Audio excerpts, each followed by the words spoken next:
Pour les élèves de la deuxième année scientifique au baccalauréat marocain, dans cette séance, on va traiter l'exercice 3 qui est donné au baccalauréat sciences physiques, partie électricité, session normale 2018.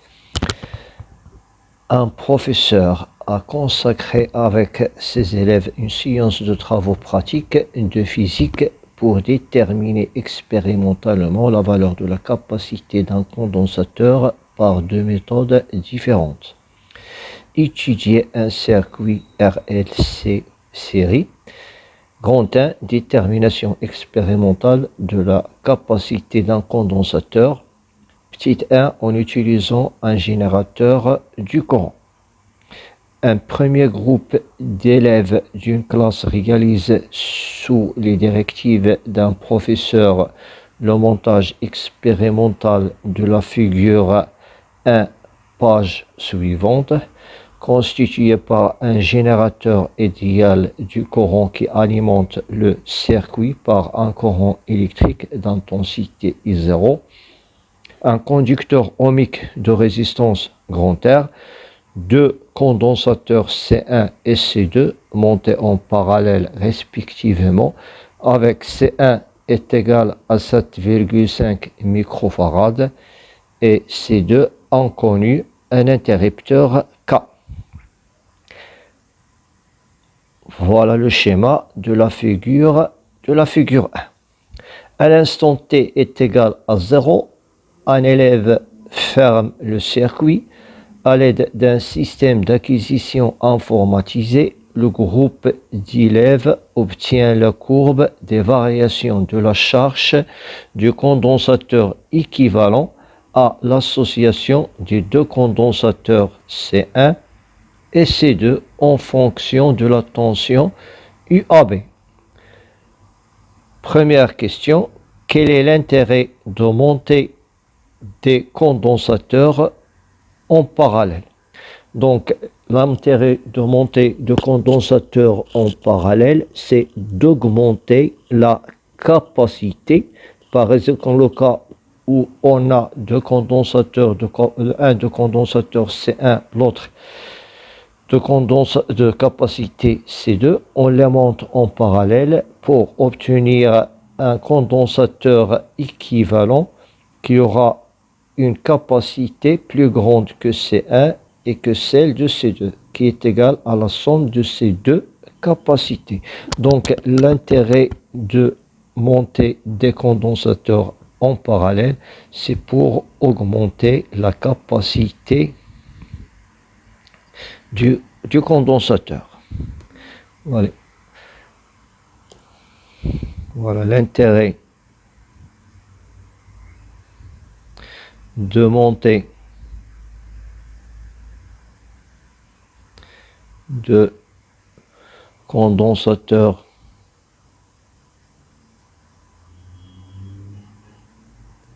de capacité C1 et C2 en parallèle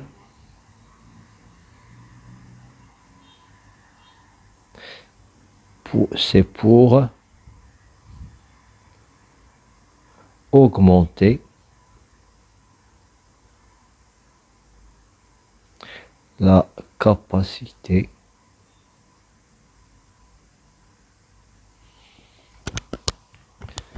du condensateur équivalent.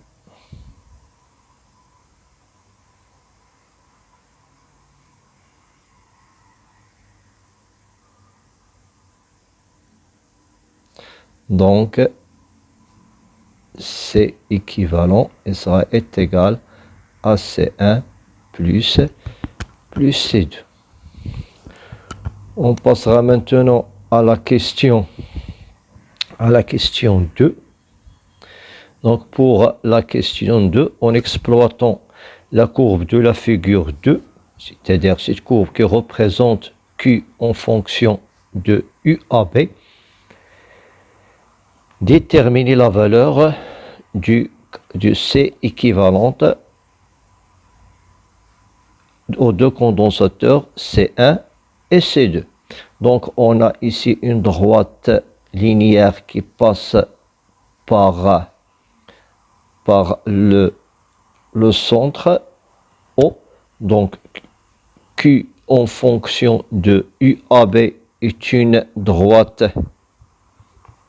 Pour la deuxième question, Q en fonction de UAB est une droite linéaire qui passe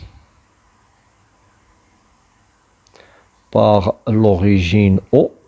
Donc cela implique qu'il y a une proportionnalité entre Q et UAB de telle sorte que Q est égal à KAB. Or, on sait que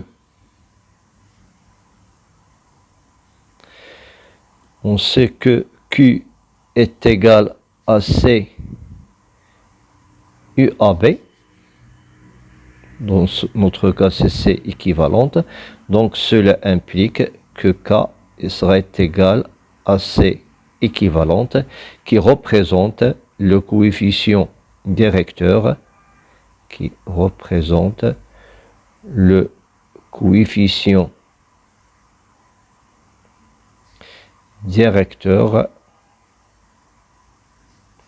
de la droite linéaire. Donc, cela implique que C équivalente, qui est égal à K, et sera égal à delta Q sur delta UAB. Donc, je prends deux points qui appartiennent à cette droite linéaire. Donc, je prends ce point-là et ce point-là. Donc, on a pour QA delta Q, on aura 20 moins 10 microcoulombes sur 2 moins 1. Donc le coefficient directeur K qui est égal à delta Q sur delta UAB. Donc il sera égal à 20 moins 10 sur 2 moins 1 fois 10 à la puissance moins 6. Donc est égal à 20 moins 10, le tout fois 10 à la puissance moins 6 sur 2 moins 1. Donc est égal à 10 à la puissance moins 5 farad, qui est égal à 10 microfarad. Donc cela implique que C équivalente est égal à 10 microfarad. Pour la question 1.3, on déduire la valeur de C2. Donc, puisque C1 et C2 sont montés en parallèle, pour la troisième question, déduisons la valeur de C2. Donc, puisque le condensateur de capacité C1 et celui de capacité C2 sont montés en parallèle. Donc cela implique que C équivalente sera égale à la somme des capacités C1 plus C2. Donc cela implique que C2 sera égal à C équivalente moins C1. Donc application numérique, on trouve que C2 est égal, pour la valeur de C équivalente, est égal à 10 microfarad. Pour la valeur de C1 et les données est égal à 7,5 microfarad. Donc 10 moins 7,5 est égal à 2,5 microfarad. On passe maintenant à la question, à la deuxième partie, en étudiant la réponse du dipôle RC à un échelon de tension. Un deuxième groupe d'élèves de la même classe réalise le montage représenté par la figure 3. Voilà le montage représenté par la figure 3, constitué d'un générateur idéal de tension de force électromotrice E. Un conducteur ohmique de résistance grand R est égal à 1600 ohms. Un condensateur de capacité C2. Un interrupteur K à double position. Après avoir chargé totalement le condensateur, un élève bascule l'interrupteur K à la position 2 à l'instant T est égal à 0 à l'aide d'un système d'acquisition informatisé. Le groupe d'élèves obtient les variations de la tension UC2 aux bornes de condensateur, la figure 4. Donc pour cette question, établir l'équation différentielle vérifiée par UC2 au cours de la décharge de condensateur. Donc pour cela, on va travailler avec ce montage-là. Donc on a là le courant I qui passe dans ce sens. Donc je représente aussi la tension aux bornes de la résistance. Donc d'après la loi d'additivité des tensions, pour la question, d'après la loi d'additivité des tensions, je ici de 1. D'après la loi d'additivité des tensions, on a UC2 plus UR est égal à 0. Donc cela implique pour UC2 est égal à UC2 plus UR qui est égal à R fois I est égal à 0. Donc cela implique UC2 pour I est égal à C2 D de UC2 sur DT est égal à 0. Donc elle représente l'équation différentielle. C'est l'équation différentielle vérifiée par UC2. C'est l'équation différentielle vérifiée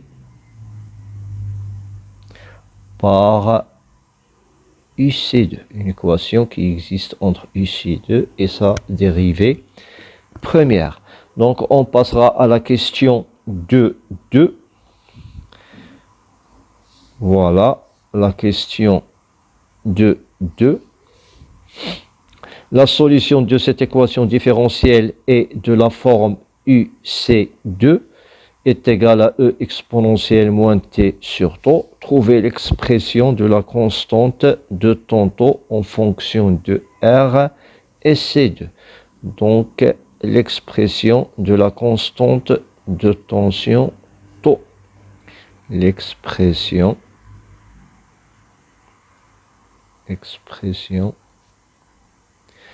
de la constante du temps tau en fonction de R et C2. Voilà, on sait que la solution de cette équation différentielle UC2 est égale à E exponentielle moins T sur tau. Donc je remplace cette solution dans l'équation différentielle. Donc on aura c'est UC2 qui est égal à E exponentielle moins T sur tau plus RC2, la dérivée de E exponentielle moins T sur taux est égal à 0. Donc cela équivalent à dire que E exponentielle moins T sur taux plus R C2 E, et je fais la dérivée de exponentielle moins T sur taux, c'est moins 1 sur taux, exponentielle moins T sur taux est égal à 0. Donc je factorise par E exponentielle moins T sur taux. Donc cela implique que E exponentielle moins T sur taux en facteur de 1 moins RC2 sur taux est égal à 0. Or, on sait que la fonction exponentielle ne s'annule jamais, elle est toujours différente de 0. Donc, on a un produit qui est nul. Donc, cela implique que 1 moins RC2 sur taux qui est égal à 0. Donc, cela implique que taux est égal à RC2. Et voilà, on a donné l'expression de taux en fonction de R et C2.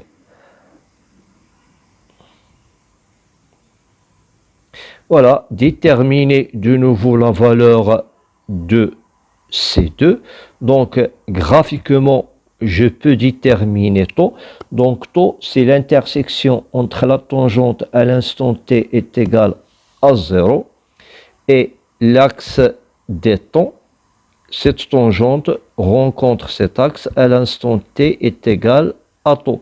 Donc, taux est égal à 4 millisecondes. Donc, graphiquement,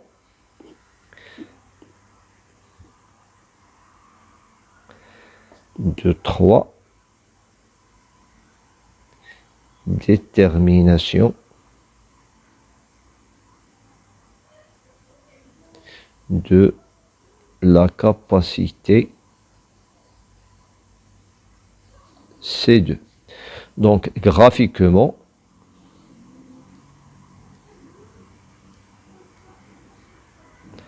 on trouve que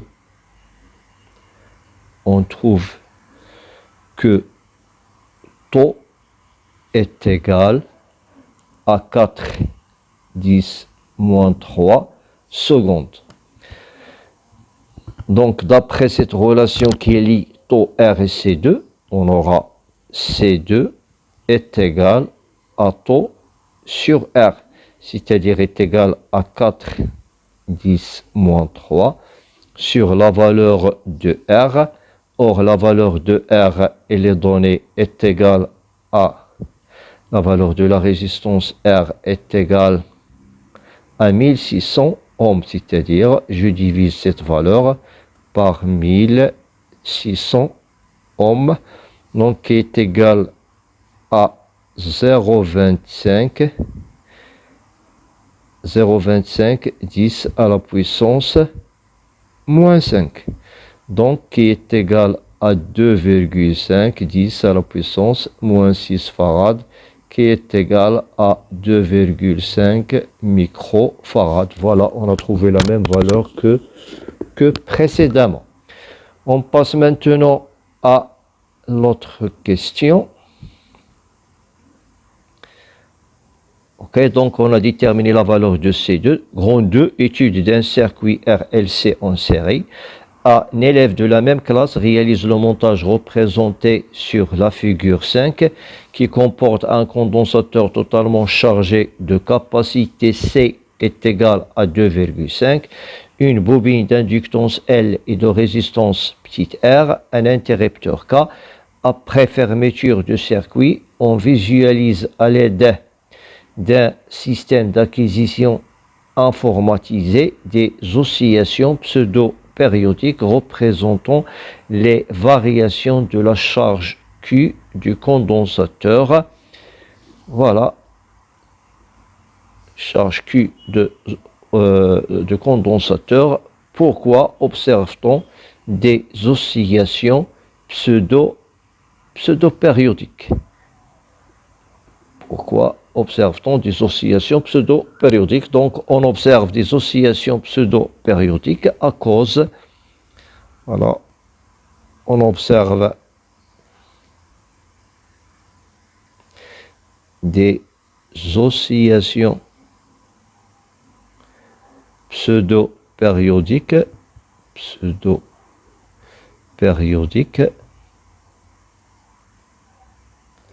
à cause de la résistance,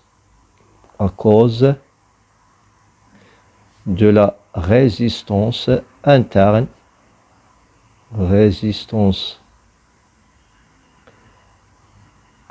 de la bobine,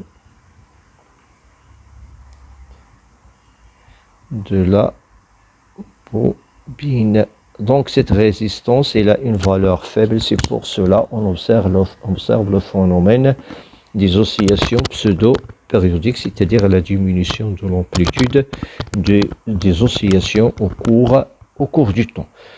Ok, pour la question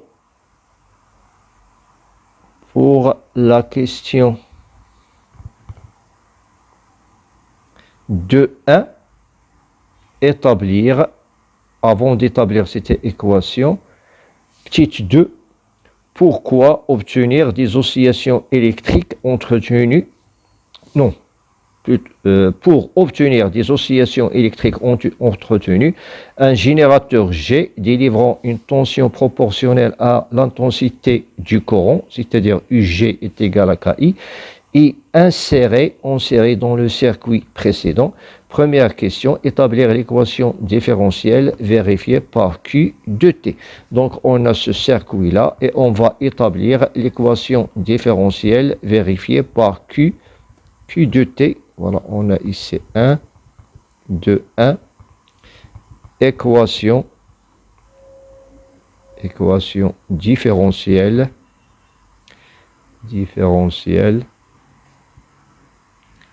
vérifiée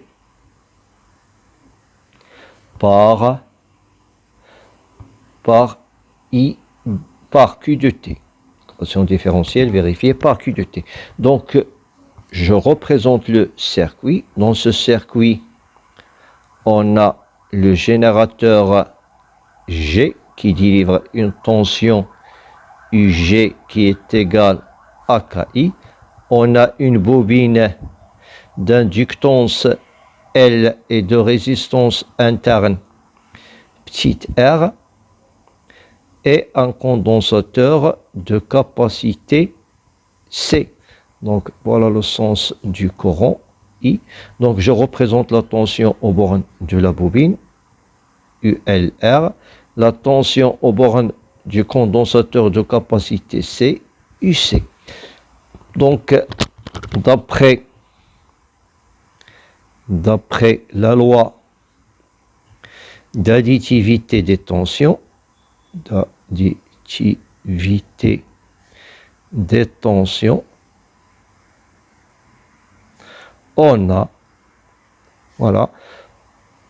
a UG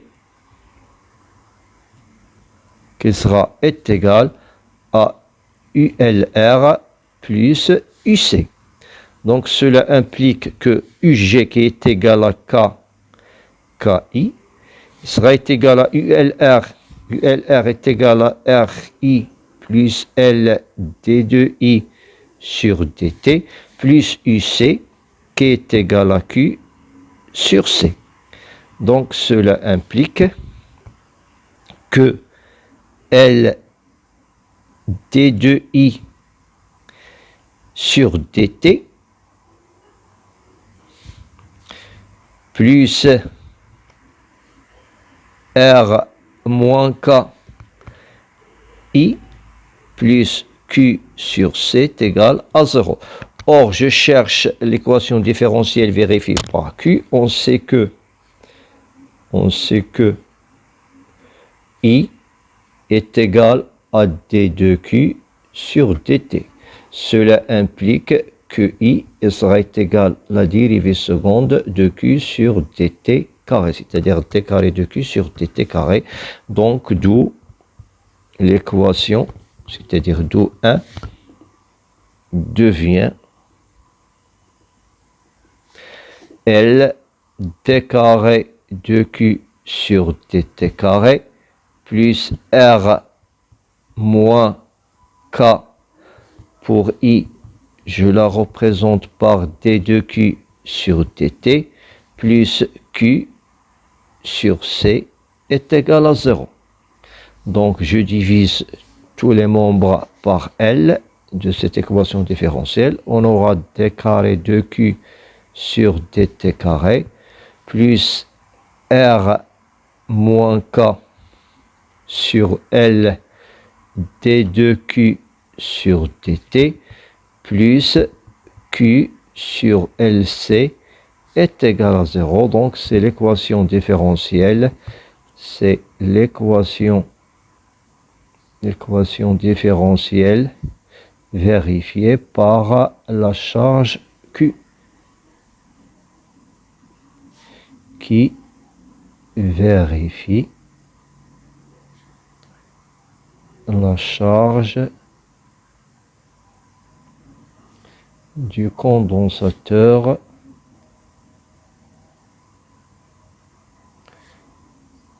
Q. On passera maintenant à la deuxième question. Voilà. En ajustant le paramètre K sur la valeur K est égal à 5, exprimé dans le système d'unité internationale, les oscillations deviennent sinusoïdales. Dans la figure 5, déterminer la valeur de petit r. Donc, pour éliminer l'amortissement, il faut que ce terme-là est égal à 0. C'est le terme qui est responsable à l'amortissement des oscillations. C'est-à-dire, pour obtenir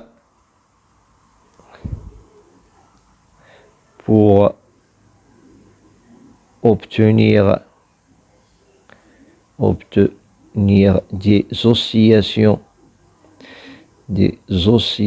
entretenues,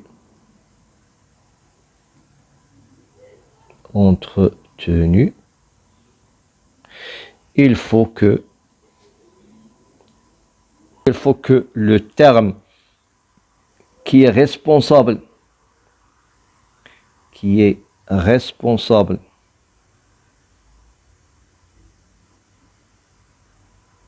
à l'amortissement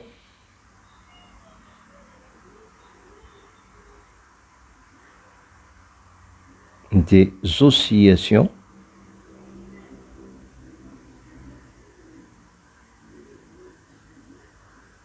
soit nul. C'est-à-dire R moins K sur L est égal à 0. Donc cela implique que petit r, faut qu'il soit est égal à K, elle doit être égal à 5 ohms. Donc pour qu'on aura amortissement des oscillations, il faut que petit r soit égal à 5 pour obtenir ce terme-là est égal à 0. Donc je passe à la dernière question. Donc la dernière question, en exploitant la courbe de la figure 2, trouver la valeur de l'inductance de la bobine. Voilà, donc dans cette figure 6, on a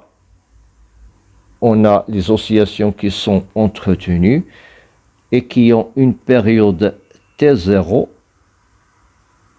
qui est égale, la valeur de T0 est égale à 2,5 millisecondes. Or, on sait que T0 de 3, on sait que T0, d'après ce qu'on a vu au cours, est égal à 2 pi racine LC. Donc cela implique que T0 au carré est égal à 4 pi carré fois LC. Donc cela implique que L serait égal à T0 au carré sur 4 pi carré fois c. Or, T0 est égal à 2,5 10 à la puissance moins 3 au carré sur 4 pi carré, on va la prendre, est égal à 40 fois la valeur de c qui est égale à 2,5 10 à la puissance moins 6, c'est-à-dire 2,5 microfarads. Donc, en faisant cette application numérique, on trouve que L est égal à 6,25 10 à la puissance moins 2 Henri. Donc, on arrête ici. Merci pour votre attention.